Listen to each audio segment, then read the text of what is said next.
शरद पवार भी local bodies election के लिए अलग दांव चल रहे हैं।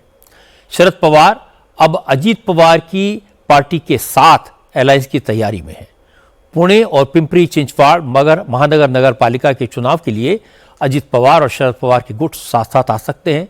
पुणे महानगर पालिका चुनाव को लेकर दोनों पार्टियों के बीच आज सीट शेयरिंग पर बात हुई। पता चला कि शरद पवार की पार्टी ने 40 से 45 सीटें मांगी हैं, जबकि अजीत पवार की एनसीपी 30 सीटें देने के लिए तैयार है। सीटों के बंटवारे पर आखिरी फैसला सुप्रिया सुले और अजीत पवार मिलकर करेंगे। मुंबई को लेकर भी अजीत पवार ने अपने पत्ते नहीं खोले हैं। महाराष्ट्र एनसीपी अध्यक्ष सुनील तटकरे ने कहा कि शरद पवार की पार्टी के साथ गठबंधन होगा या नहीं, इस पर फाइनल फैसला कल तक हो जाएगा। NCP is ready to go alone. You see, there are अलग अलग पर्याय सामने रहते हैं। सो जब तक कोई पर्याय निश्चित तौर पर नहीं जाता है, तब तक सारे पर्याय खुले रहते हैं।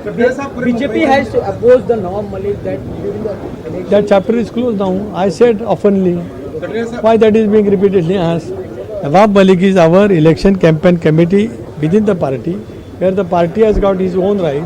So he is there. He is our senior colleague. So that question is over now. Supriya Sule ने भी आज इशारों में ये माना कि अजीत पवार के साथ अलायंस हो जाएगा। उन्होंने कहा कि अजीत पवार भले ही महायुति के साथ हों, लेकिन उन्होंने अपनी विचारधारा नहीं बदली है, इसलिए दोनों पार्टियों का अलायंस नेचुरल है। It's work in progress. Of course we are looking for all alliances. Of course we are. अभी काम चल रहा है। हम गठबंधन करने को लेकर बातचीत कर रहे हैं। गठबंधन का विचारधारा से कोई लेना देना नहीं है और अजीत पवार लगातार ये बात कहते रहे हैं कि उन्होंने अपनी विचारधारा नहीं छोड़ी है। अपने हर भाषण में वो शाहू, फुले, अंबेडकर, वाईबी चौहान की बात करते हैं। उन्होंने कहा है कि वो इस विचारधारा के लिए प्रतिबद्ध हैं। अभी हमारा फोकस कॉर्पोरेशन के चुनाव पर है। दोनों तरफ से पहल हुई है। हमारे बहुत से साथी एक दूसरे से बात कर रहे हैं, मंथन हो रहा है, लेकिन अब तक कोई फैसला या औपचारिक ऑफर नहीं आया है। शरद पवार और अजीत पवार का रिश्ता भी कमाल का है। जब ये दोनों साथ होते हैं तो लगता है कि दोनों कितने अलग अलग हैं।